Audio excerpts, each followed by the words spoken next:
né? Depois desses dias que a gente teve aí afastado, vamos continuar com o nosso estudo, que ainda tem bastante ainda para a gente ir refletindo, né, juntas.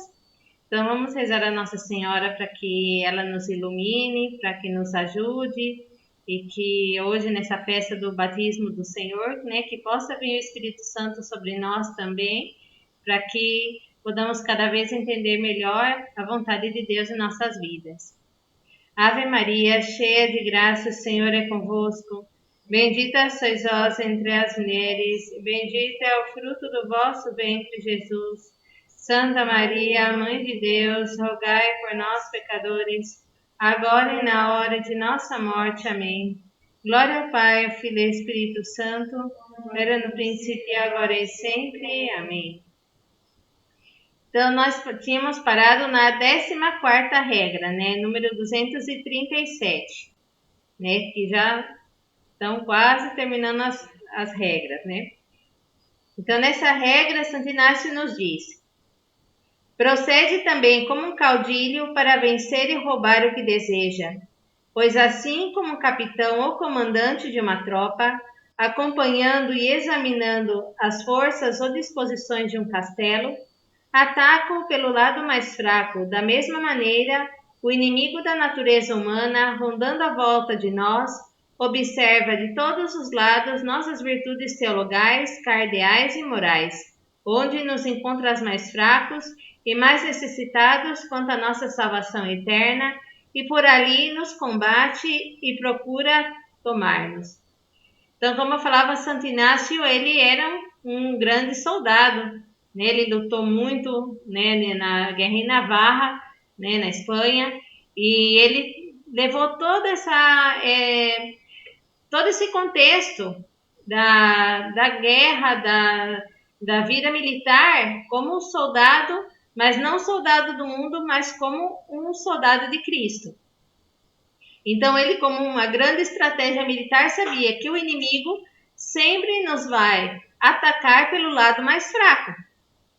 Na vida espiritual é a mesma coisa. O inimigo sempre nos vai tentar e nos vai fazer cair pelo lado mais fraco que temos, né? Como ele fala assim, que o inimigo da natureza humana, rondando a volta de nós, observa de todos os lados nossas virtudes teologais, né? A fé, a esperança e a caridade, né? A cardeais, a prudência, a justiça, a temperança, a fortaleza, né? E as virtudes morais. Então ele vai ver por todos esses lados onde a gente está, o demônio vai buscar onde a gente está caindo.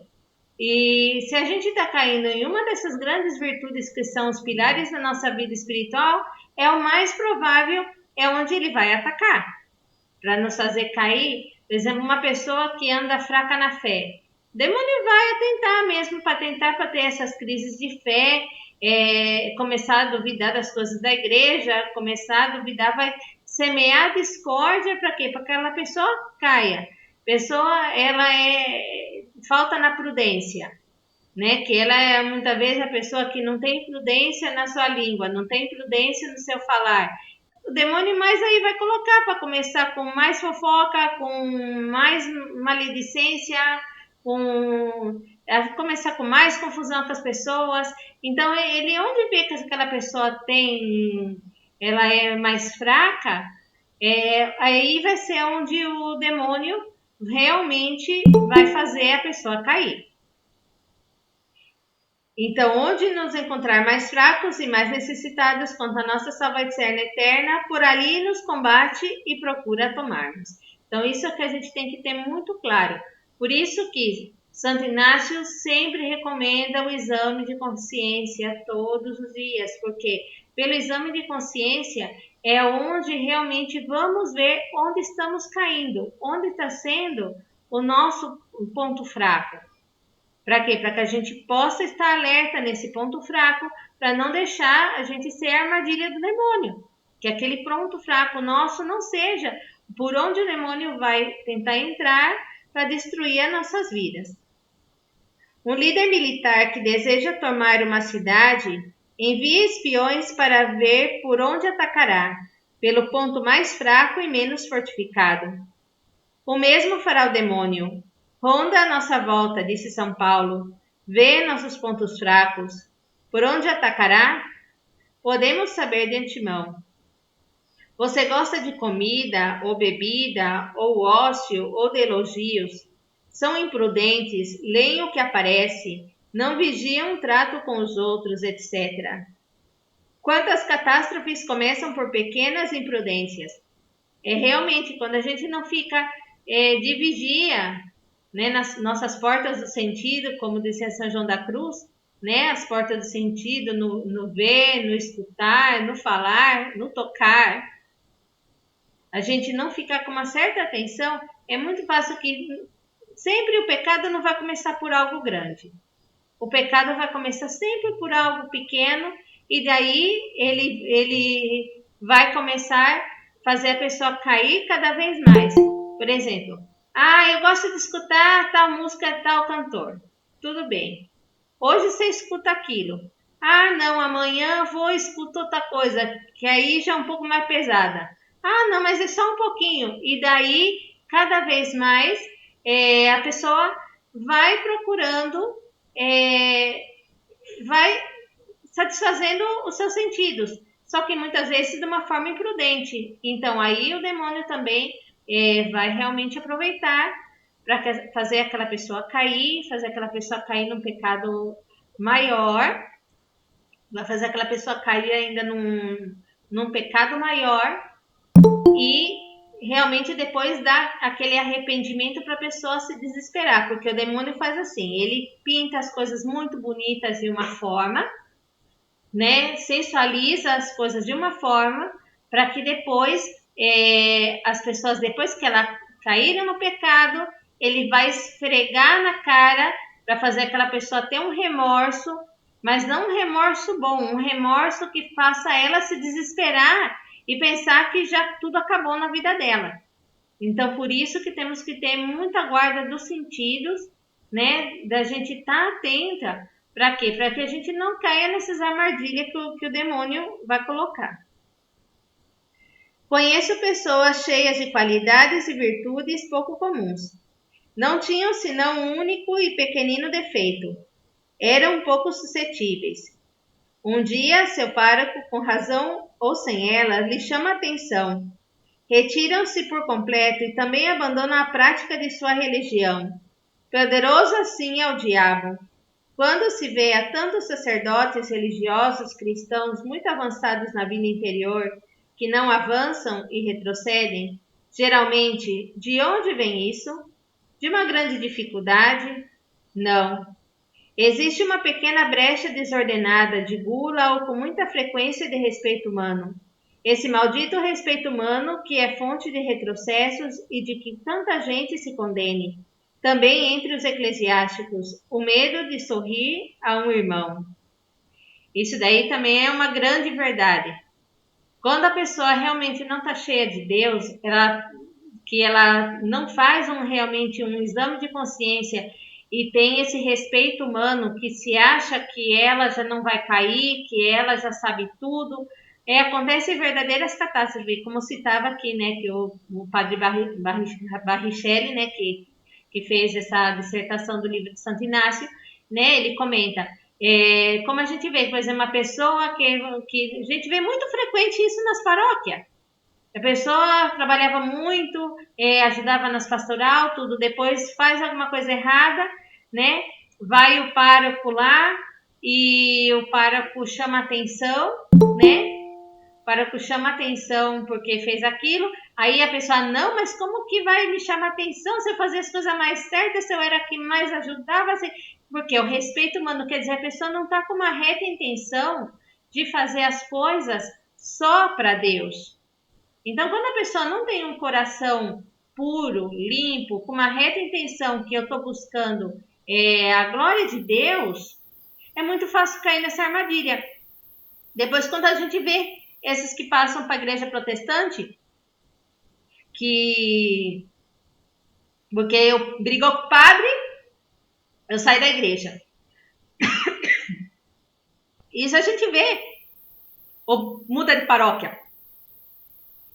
Mas dos protestantes, se você vê, mais da metade dos protestantes que eram católicos saíram da igreja católica por causa disso. Melhor num momento, passou um momento difícil, não encontrou uma pessoa que ajudasse. Ah, não, essa igreja já não presta, ninguém me ajudou quando precisar, não, fica tudo aí, já larga. Ou brigou com os da pastoral. E então isso daí é muito comum, infelizmente. O mesmo passa na vida religiosa.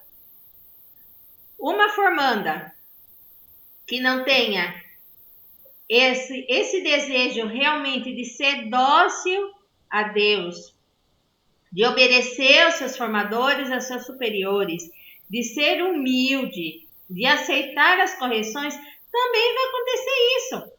Se ela achar que ela não é a formanda perfeita, vai ser a irmã perfeita, vai ser tudo perfeito, chega a formadora um dia e dá um crau. Aí já acabou. Ah, a formadora que é ruim, porque já me chamou a atenção disso, porque não sei, ai, que é injusta, porque que ela fez isso, que não sei quanto. Ah, não, eu já vou embora desse convento, essa congregação não é para mim. Mas não vê que o problema não está nem na formadora, nem na congregação, o problema está nela mesmo.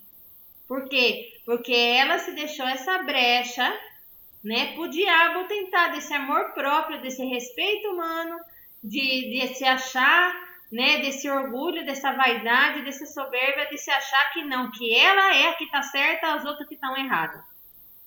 Geralmente um menino ou uma menina que quer ingressar na vida religiosa e ter com esse espírito, dificilmente vai perseverar em qualquer caso de formação, porque, como dizia um padre na Espanha, falava assim, a procissão vai por dentro. Quer dizer que o problema não é a comunidade, o problema não é a congregação, o problema é a pessoa que não admite os seus defeitos. E por aí, como a pessoa não admite seus defeitos, o diabo faz a festa. Porque que mais? O diabo é o pai da mentira, o pai da soberba, o orgulhoso por excelência. Então, a pessoa que ela não é humilde, a pessoa que ela não é simples, a pessoa que não tem essa pureza de coração, não tem essa reta intenção de buscar a glória de Deus e se achar que realmente não é nada, que tudo que temos, recebemos de Deus. Se essa pessoa não tem esse discernimento, o que vai acontecer? Qualquer pedra que vier contra, vai jogar tudo pro alto. Por isso que, infelizmente, vemos muitas vocações perdidas, porque se fecham de tal maneira que acham, eu não preciso que o meu formador, que a minha formadora me venha chamar a atenção desse jeito, né? Eu não preciso disso. E eu falo assim, nenhum formador, nenhuma formadora vai chamar a atenção de alguém sem necessidade. Isso já é de lógica. Né? E eu digo por mim mesmo, para mim chegar nas meninas e ter que dar uma chamada de atenção, eu tenho já que ter observado muito, visto muito e ainda rezado muito para saber a maneira de dizer, que vocês não sabem o quanto é difícil da gente corrigir. Da gente não magoar a pessoa, da gente admitir para que aquela pessoa tome aquela chamada de atenção, tome pelo seu bem, não pelo mal. Né? Então é uma coisa muito delicada aí que Santo Inácio, né, deixou muito plasmado aí nas regras de discernimento isso, né, que se a gente não cuidar bem dos nossos sentidos, né, das nossas virtudes, onde a gente deixar uma brecha aberta, o diabo vai entrar realmente para combater. E perdemos a santidade por essa ninharia, ainda que se tenha valor para os grandes sacrifícios.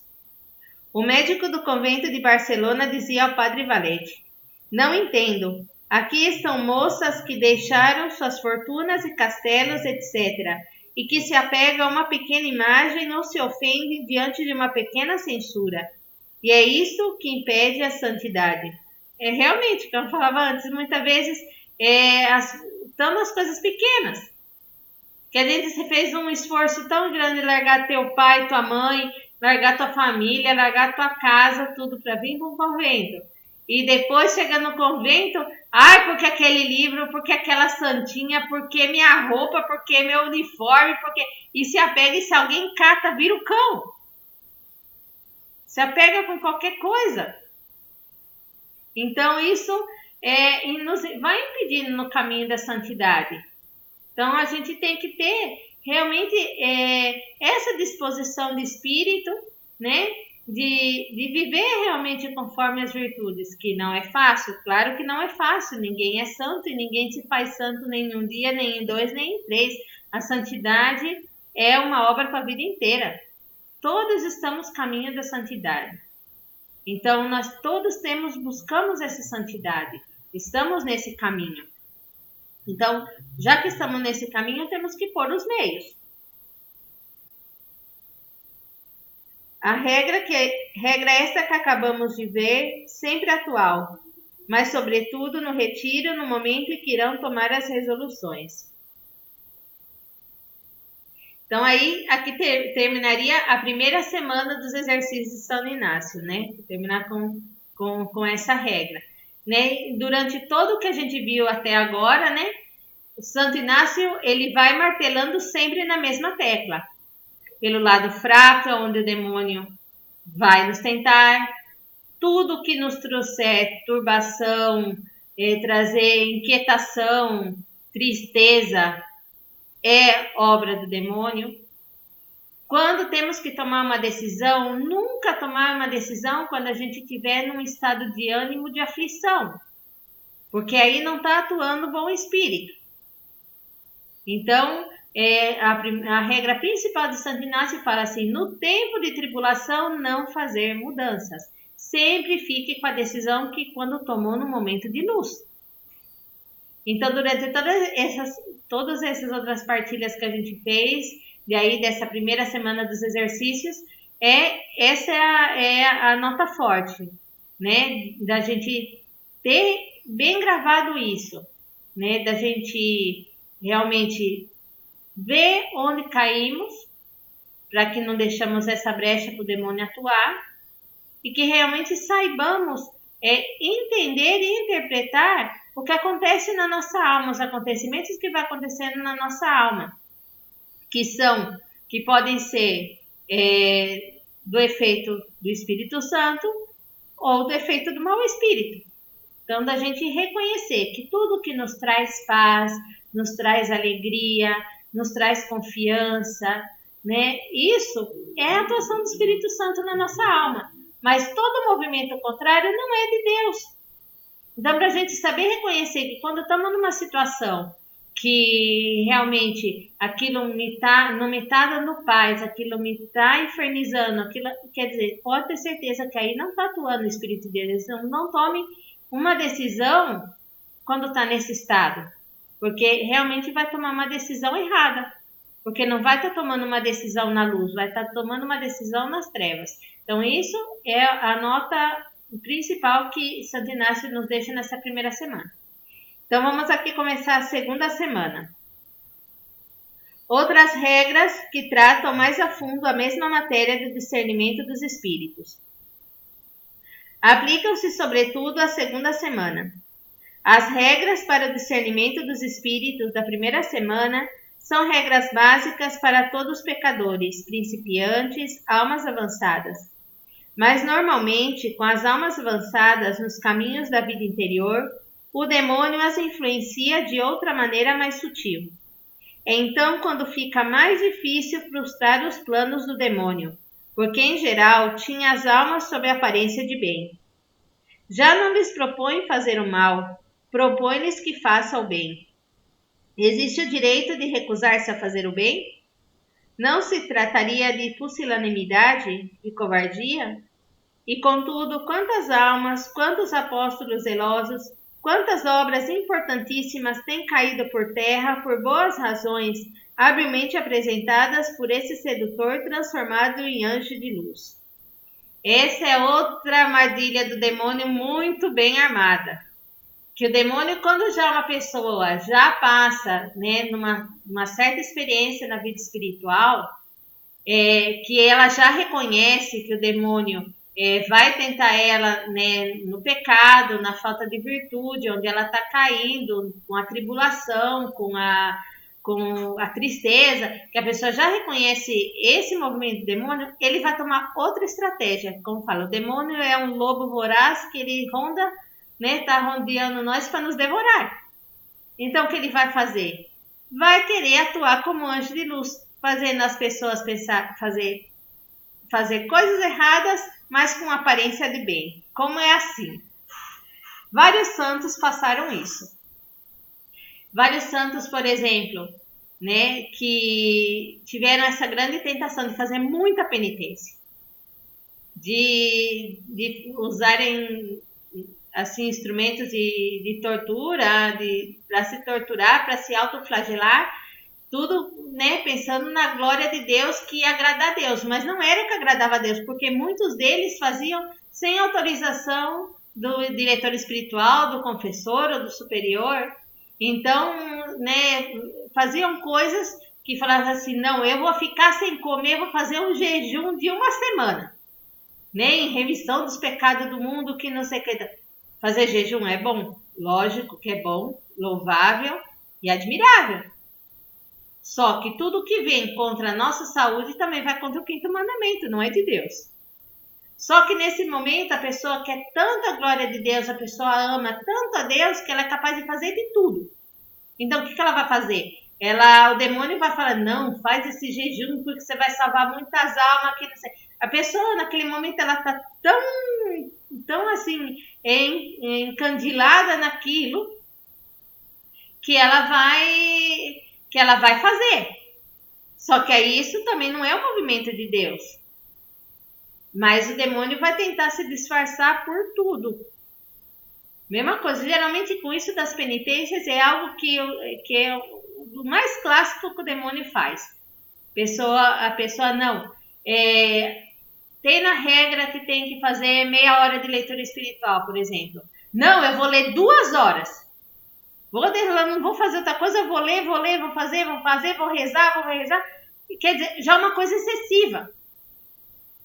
Então, tudo também que é excesso, que é contra a obediência, também não vem de Deus.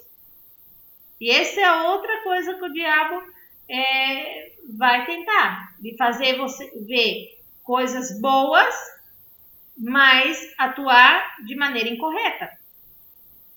Para quê? Por quê? Porque se a pessoa vai chegar uma hora, se ela faz tanto jejum, vai chegar uma hora que ela vai ficar fraca, o corpo dela não vai responder. Aí ela vai fraquejar mais, aí vai acontecer coisas piores. Uma pessoa que começa a fazer várias penitências sem autorização da superiora ou do confessor, uma hora vai sair na luz isso. E aí vai ser uma falta de desobediência grave, um pecado grave, como uma pessoa que tem um voto de obediência. Então o demônio também é muito astuto. Então tudo, por isso, por que se tem que ter um diretor espiritual, um confessor, os formadores nas casas de formação, para a gente impor limites. Porque a gente sabe justamente isso, que o demônio vai tentar se burlar, porque, por exemplo, quando uma alma realmente quer se dar a Deus, e se está de fato se dando a Deus, o demônio vai tentar dessa forma. Para quê? Para que aquela pessoa caia de outra maneira, mas ele vai tentar não com aparência de mal, mas com a aparência de bem. Estas regras seriam úteis a todas as almas generosas, estejam ou não no caminho da vida ascética. Ascese quer dizer combate. A vida ascética é o caminho daqueles que, com a ajuda do Espírito Santo, sempre indispensável para mover-se sobrenaturalmente, vivem na vida ordinária das virtudes cristãs.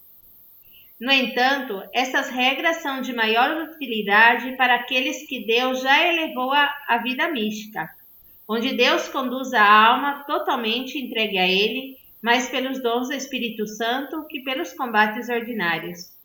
Essas regras, também úteis em casos místicos, milagrosos, visões, estados místicos, êxtases, que não são tanto sinais de santidade, pois do contrário, dizia com humor São Boaventura, haveria que dizer que um Balaão era um santo e seu burrico também, senão que são sinais que Deus dá para o bem das pessoas. Então quer dizer que essa regra, como eu já falava antes, né, se dá mais para as almas que já estão já num caminho de santidade, desse caminho de combate espiritual, né? Para a gente ter certeza, como eu falava, de visões, teve santos que teve visões, que teve êxtase, tudo, e não era de Deus. E depois foram reconhecidos.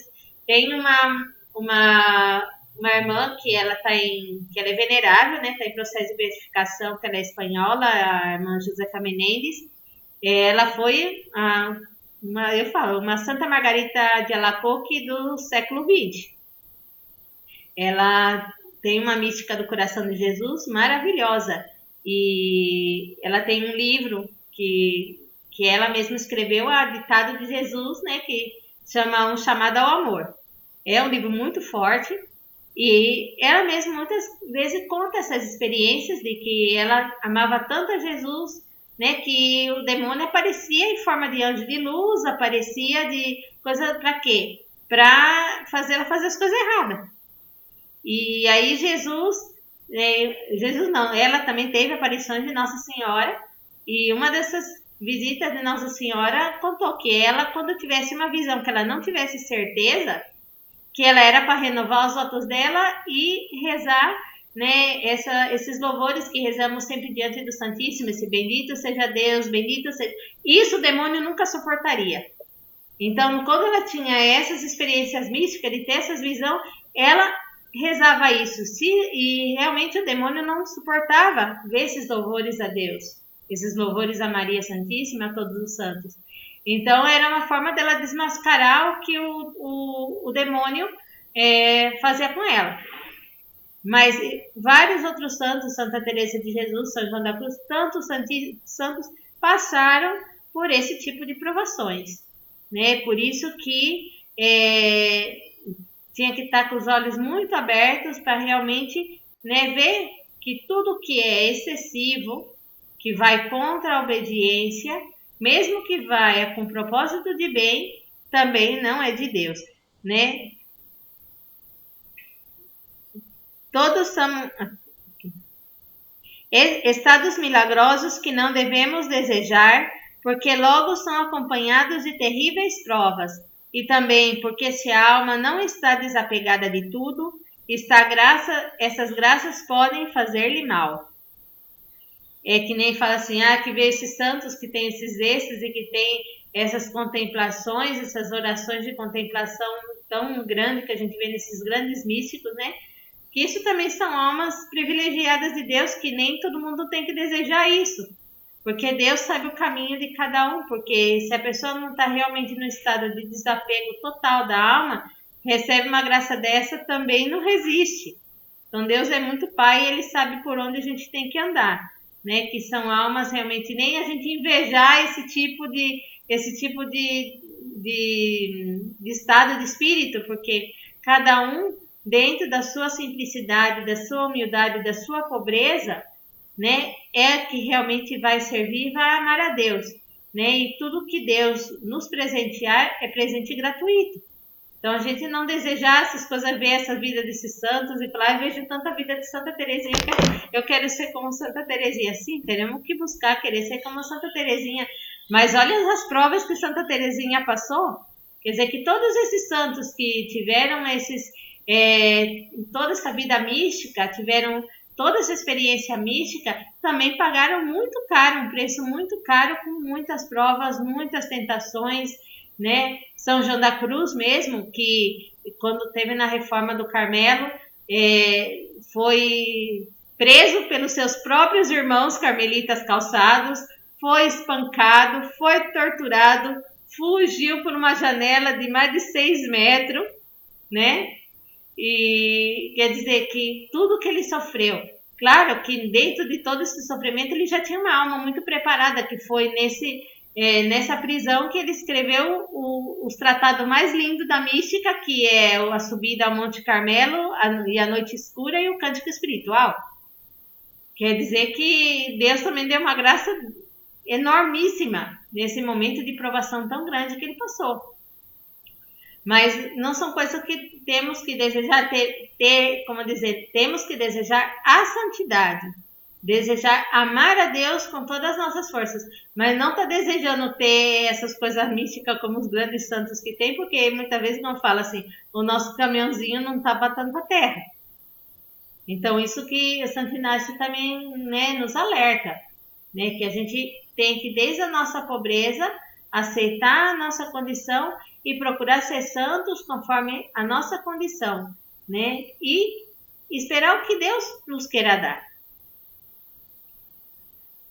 Todos somos chamados à união mística ordinária, onde o Espírito Santo nos conduz através de seus dons, mas não todos são chamados à união mística milagrosa. E se Deus chega a chamar alguns, este deve aceitar humildemente e com grande felicidade. Como eu falava antes, né, que nem todo mundo, né, está chamado para essas união mística tão grande, né, como a gente vê em tantos desses grandes santos que a gente vê, né. Todos somos, né, chamados a essa santidade de viver essa vida no Espírito Santo, né, viver essa vida em Deus. Trata-se de uma vida ascética ou vida mística, de união mística ordinária ou via extraordinária, visões, êxtases, etc. Essas regras às quais devemos prestar atenção podem ajudar muitas almas a que permaneçam tranquilas ou a frustrar as ciladas do demônio. Razão maior para meditar as mencionadas regras da segunda semana. Com frequência se fala ligeiramente das graças, gracias date, êxtases, milagres, visões, etc., em um ou outro sentido. Os eclesiásticos e as pessoas doutas tendem a negá-las ou zombar, frequentemente para evitar a simples vergonha de passar por crédulos. Outros correm à busca do maravilhoso e imaginam que a Virgem Santíssima vai trazer algo novo que a Igreja não tenha recebido já de seu divino Filho, como se a revelação não houvesse terminado com a morte do último dos apóstolos. Gerson, o sábio, se divertia das visões de Santa Catarina de Siena e queria que o concílio de Constança condenasse todas suas revelações e visões e ordenara que não mais se falasse a respeito dela. No tempo de Santa Teresa, todas as pessoas doutas de Ávila se reuniram para discutir suas visões e concluíram unanimemente que seus favores não eram de Deus. Também lhe enviaram uma delegação para lhe notificar que estava enganada pelo demônio e que devia tratar de sair daquela vida, que tudo não passava de ilusões. Uma das maiores dificuldades que a difusão da devoção ao Sagrado Coração encontra é que Nosso Senhor havia se dignado servir-se de uma humilde religiosa da Visitação para ordenar a primeira sexta-feira do mês, essa festividade, essa consagração, etc. No entanto, no Antigo e Novo Testamento, essas relações inefáveis de Deus com certos homens são relatadas com frequência. Então, quer dizer que isso também é um exemplo muito claro, né? Que realmente teve santos que tiveram essas graças muito grandes de Deus e foram muito provados, como citou aí Santa Teresa, citou Santa Margarita, né? Que o povo, os mesmos pastorzinhos, Santa Bernadette, né?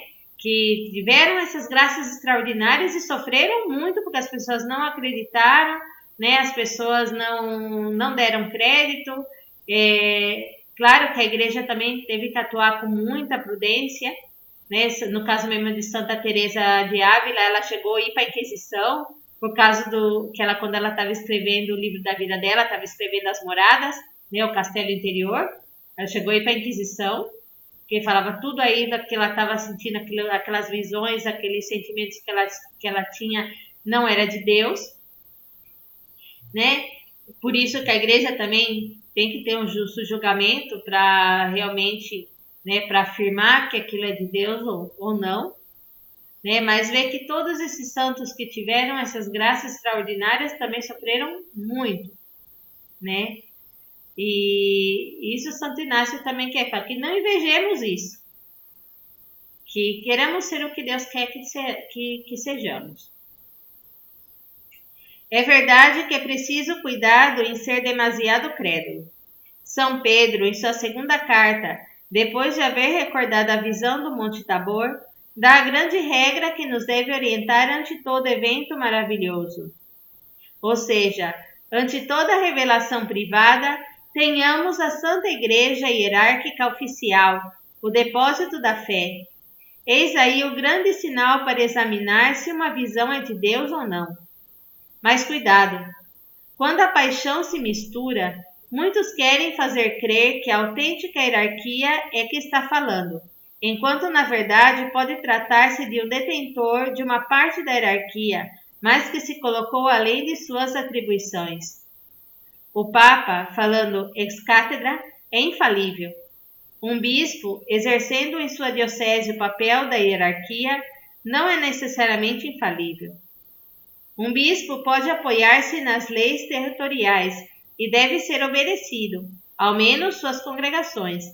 Enquanto aos estrangeiros, o direito canônico especifica que, em alguns casos, os estrangeiros de passagem estão obrigados, em consciência, a obedecer estas leis, em outros casos, não.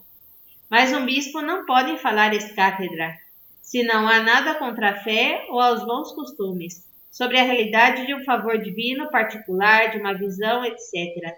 O Santo Ofício, que condenou Padre Pio em 2 ocasiões, autorizou agora a causa de sua beatificação. Quer dizer que o Padre Pio também foi outro grande que sofreu com os estigmas e que todo mundo sabe, né, dessa graça que ele recebeu e quanto o Santo Ofício correu atrás dele.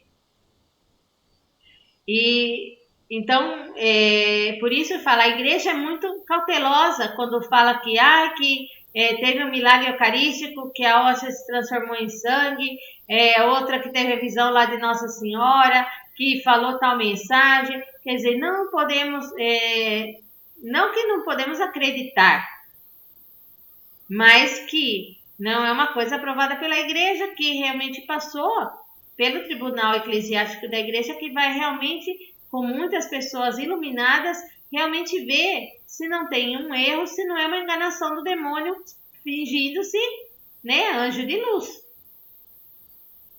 Então, realmente, que quando, no processo de, que nem esse que eu estava contando da irmã Josefa Menendez, ela está em processo, ela já é venerável, estão esperando o milagre dela para beatificar. Todos os escritos dela já foram passados pelo Santo Ofício, já foram passados pela Congregação dos Santos, não encontraram nada de erro ou heresia ou outra coisa que foram. Ademais, teve muitas testemunhas que testemunharam, né, a vida dela também, né? E sempre no processo de beatificação, é muito importante as testemunhas, os escritos, né? O nosso padre fundador mesmo, demoraram muito a causa dele de beatificação por causa dos escritos dele. Ele escreveu muito, era um homem muito literato. Ele também teve muitos grandes favores e teve visões de Nossa Senhora, teve visões eucarísticas. Era um homem, um grande místico também. Só que isso também foi muito examinado pela igreja no processo de beatificação dele. Né? Então, tudo isso foi examinado com muita cautela. Quando já a igreja aprova as virtudes heróicas, né, que aprova que aquela pessoa viveu realmente na santidade, que já proclama ela venerável, aí é uma coisa que a gente já podemos crer com toda a confiança, porque a igreja mesmo já examinou. Então, a gente tem que ter muito cuidado, que hoje, infelizmente, com a internet, a gente vê muitos casos assim, que apareceu Nossa Senhora em tal lugar e mandou tal mensagem, que não sei o que, e já a turma se desespera, que vai acabar o mundo, que não sei o que Se a gente não tem uma aprovação da igreja, que não podemos tomá-lo por certo, né? Mesma coisa de visões e escritos, a gente tem que ter, como falar assim, o Papa, quando ele fala ex cátedra, quer dizer que quando ele fala na sua cátedra, ele é infalível, que esse é um dogma da infabilidade do Papa. Agora, um bispo que fala alguma coisa que seja errado, ele não está falando ex cátedra, pode falar, porque infelizmente também temos pessoas que acabam também dentro da igreja difundindo notícias equivocadas, né? Então, por isso que tem que se ter muita cautela com isso, porque o demônio também se disfarça nesse anjo de luz, nessas coisas boas, né? Para quê? Para poder as pessoas se desentenderam ou levar a pessoa por outro caminho. Por isso que a gente tem que ter isso, né, bem, bem dentro mesmo, que se não está aprovado pela igreja, vou procurar que realmente veja se realmente tem alguma aprovação, tem alguma coisa, mas não vão acreditando nas primeiras coisas que aparecem sem ter uma certeza, sem passar pela igreja. Que nem os milagres eucarísticos, existem vários que estão aprovados pela igreja, de Lanciano mesmo, né? Ou o milagre do sangue de São Januário, que todos os anos, 2, 3 vezes por ano, se liquidifica, não? Que a gente vê, que o Papa vê que tem um relicário do coração do sangue de São Januário. Quer dizer, que a gente vê realmente muitos milagres dentro da igreja que estão aprovados pela igreja. Mas antes disso foi passado com muita cautela, para que as pessoas pudessem realmente ver se era verdade ou não, né?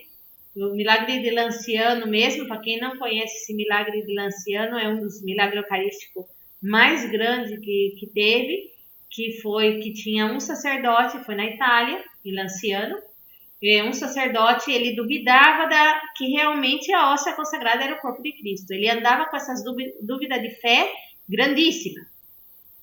E um dia ele estava celebrando a missa e na hora da consagração a hóstia virou um pedaço de carne.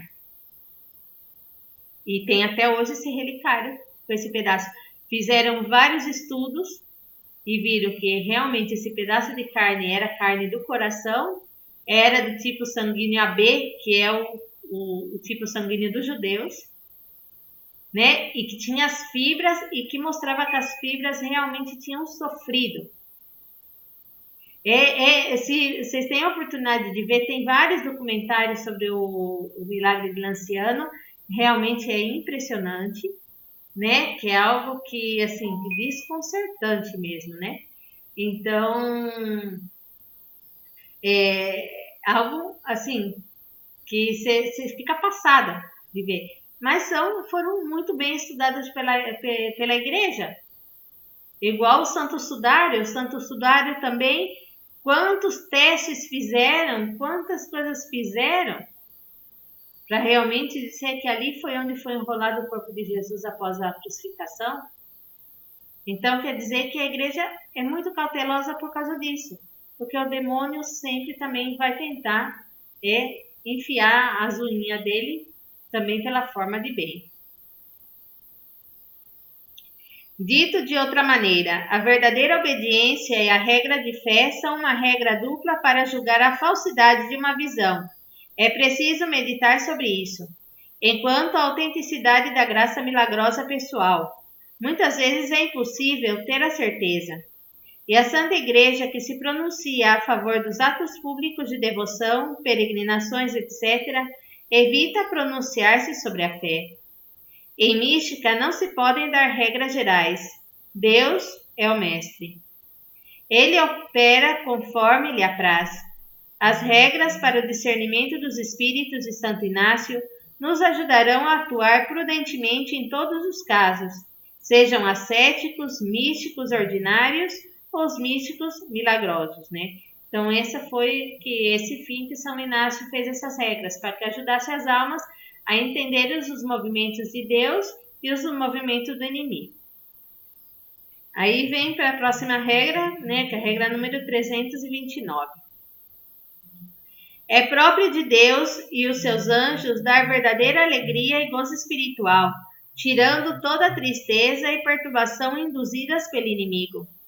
É próprio do mau espírito combater essa alegria com razões aparentes, sutilezas e frequentes ilusões. Então, quer dizer que, como eu já falava antes, né, que o próprio de Deus e os seus anjos já dá a verdadeira alegria e o gozo espiritual para a alma.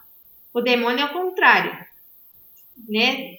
É a tristeza, a perturbação. Então, sempre o mau espírito vai tentar tirar a alegria dessa pessoa, porque a pessoa que ela entra na tristeza, ela vai se afastando de Deus, ela vai se afastando de Deus e ela vai acabando já acabando com a sua vida, né? Por que hoje vemos tanta depressão? Sim, que a depressão é fisiológica? Sim, que não é só um estado espiritual, que também é físico? Sim, de acordo. Só que muitas vezes uma depressão também sai a raiz dessa queda espiritual. O demônio, ele é o pai da mentira. E o demônio que quer a morte dos que amam a Deus. Então, quando a gente vê, infelizmente, esses casos de suicídio, dessas pessoas depressivas que acabam se suicidando, como chegam a esse extremo de tirar a própria vida? Porque o inimigo já tomou conta. Porque essa pessoa já chegou num estado tão grande de tristeza, de desesperação, que ela já não vê mais saída.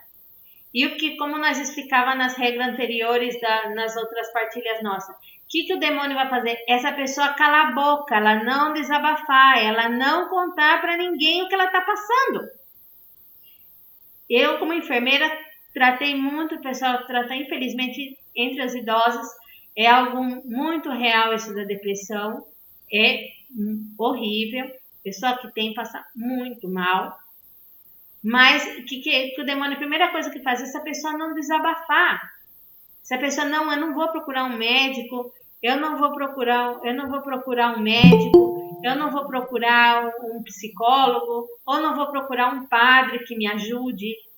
O demônio vai fazer aquela pessoa se encerrar em si mesma para conseguir a morte dela. Porque aquela pessoa vai chegando, ela vai vendo tudo negro, ela vai vendo tudo escuro, ela já não tem alegria, ela já não tem vontade, ela não tem ânimo mais de viver. E falar assim, para viver assim, melhor acabar com a minha vida. Essa é uma das astúcias hoje que o demônio mais usa.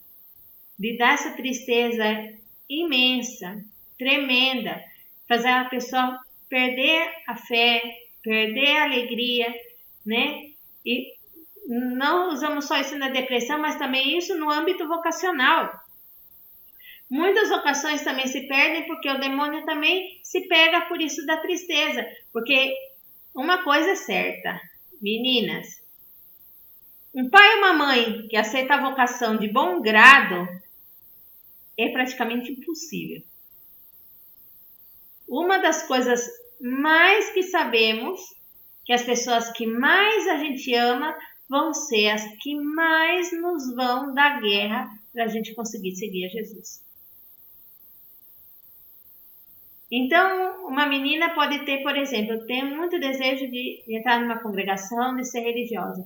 Mas o pai, a mãe, a família, vai todo mundo encontra, tudo. Aí aquela pessoa já vai se tomando de um desânimo, de uma tristeza, né? Eu não vou conseguir, eu vou me subordinar ao que eles querem, Jesus não me está ajudando, não é isso que Deus quer de mim. E aí o demônio vai entrando por aí. Aí chega uma hora que aquela pessoa, aquele desejo ardente que ela sentia no seu coração no momento de luz, acaba ficando em cinzas. Porque o demônio acabou com tudo. Porque aquela pessoa se acaba se fechando, ela já não vai conversar com mais ninguém, já não vai procurar um padre, procurar uma irmã, procurar uma pessoa que possa ajudá-la a esclarecer. Então, o que vai acontecer? Vai chegar no momento que ela vai perder o sentido de tudo e vai cair numa tristeza imensa. E hoje vemos, infelizmente, muitas vocações frustradas, que aconteceu justamente isso, e o demônio, infelizmente, acabou, né? Com aquele sonho de Deus na vida daquela pessoa, porque o demônio, como eu já falava antes, uma alma consagrada para o demônio não é lucro. Então, vai tentar, vai ter dificuldades, né? Todo mundo vai passar, se perguntar para qualquer irmã, para qualquer padre, todo mundo vai ter esse dominante comum, que os pais no começo vão da guerra, a família vai da guerra. Já estava no evangelho, o pai vai ficar contra o filho contra a mãe, a sogra contra a nora, isso já é evangélico. Então não é uma coisa que a gente vai assustar, e também nem é um impedimento, porque como fala assim, que água mole em pedra dura, tanto bate até que fura. Se a pessoa realmente ela tem o desejo de seguir a Deus, ela vai buscar por todos os meios e Deus vai ajudar. Agora sim, o demônio vai tentar frustrar esses planos de Deus na vida daquela pessoa. e muitas vezes cair na depressão. E cair numa depressão profunda. Uma pessoa que cai numa depressão profunda é porque realmente já se deixou abandonar de tudo. O demônio realmente tomou conta. De fazer ela se calar, de fazer ela não procurar uma ajuda, né? Ou até mesmo se ela precisa de uma medicação, eu falei, eu não vou tomar esses remédios, não vou tomar, eu não tô louca. É que a primeira coisa que a pessoa que está depressiva fala assim, eu não vou no médico, eu não vou tomar remédio, eu não tô louca. Mas ninguém tá falando que tá louca. Não vou no psiquiatra porque eu não tô louca. Mas não é que isso. Nós somos corpo e somos alma. Então, uma pessoa depressiva, uma pessoa que está num estado de depressão, ela precisa tanto passar pelo um bom confessor, por um bom sacerdote, um bom guia espiritual, mas também no médico, para poder ajudar aquela pessoa a sair daquela situação. Para não chegar num lado extremo de como vemos hoje de tantos suicídios, principalmente suicídio entre jovens. A gente está vendo muitos jovens se suicidando. Uma judiação, uma pessoa que tem uma vida inteira diante, com tantos sonhos, tantas coisas boas, e estão se tirando da vida. Então isso é algo que a gente tem que pensar muito, que o demônio ele atua muito na nossa vida. Se a gente for friamente, né, ver que o demônio realmente ele atua e atua assim de uma maneira muitas vezes discreta, mas muitas vezes abertamente. Então isso Santo Inácio, nessas regras, Santo Inácio nos quer alertar para que a gente tenha os olhos abertos para saber reconhecer esses movimentos de Deus, esses movimentos do encardido na nossa vida. Então, vamos deixar hoje por aqui, que já vai dar a nossa hora também, né? Então, vamos deixar por aqui. Quem hoje é a primeira vez que está vindo, seja muito bem-vindo. Nós temos o nosso canal do YouTube, né? Que é Aspirantado Santa Teresa Jornet, que está todas as outras meditações, né? As outras pregações, né? Que essa já é a 9ª pregação, né? Do estudo, né? Tá desde o primeiro lá. Quem não conseguiu ver antes, pode entrar lá no canal, né, e pode ver, né, pode acompanhar desde a primeira pregação para ir já entendendo, né. Ah, que bom, Gisele, Deus abençoe. E então pode ver lá no nosso canal, né, ou quem quiser o link do canal me manda no zap, é Aspirantado Santa Teresa Jornet. E tá, mas manda uma mensagem pode mandar uma mensagem no meu zap ali, ou no Instagram, que seja, que eu mando o link do canal para poder acompanhar. E ali, também no nosso canal, tem todas as pregações dos nossos retiros espirituais, também sobre discernimento, tem muita coisa interessante, muita pregação interessante que pode ajudar vocês, né? Então, semana que vem, se Deus quiser, nesse mesmo horário, no domingo, vamos continuar, né? Vamos continuar com esse estudo, né? Que já tem ainda mais uns pedaços e tem mais ainda uns pedaços aqui, né? Mas já dá para a gente ir iluminando cada dia melhor. Ah, que bom, Gisele. Que Deus abençoe. Que essa finalidade essa finalidade que eu tive essa inspiração de fazer esse estudo com vocês, né? De poder ajudar vocês. Então, se Deus quiser, semana que vem vamos continuar, né? E vamos estar aqui unidas na oração nessa semana. Então, vamos rezar a Nossa Senhora para que nos ajude, para que nos ilumine, né? E que cada dia possamos realmente fazer a vontade de Deus, como ela fez, né? Na sua vida. Salve, Rainha, Mãe de Misericórdia, vida, doçura e esperança, nossa salve. A vós bradamos os degredados filhos de Eva. A vós suspiramos, gemendo e chorando neste vale de lágrimas. Ea, pois, Senhora, advogada nossa, esses vossos olhos misericordiosos a nós ouvei, e depois desse desterro mostrai-nos a Jesus, bendito é o fruto do vosso ventre. Ó clemente, ó piedosa, ó doce sempre Virgem Maria, rogai por nós, Santa Mãe de Deus, para que sejamos dignos das promessas de Cristo. Amém. Então, uma bom e abençoado final de tarde, uma santa noite, e que Deus abençoe, e espero vocês a semana que vem. Então, que Deus abençoe a todos.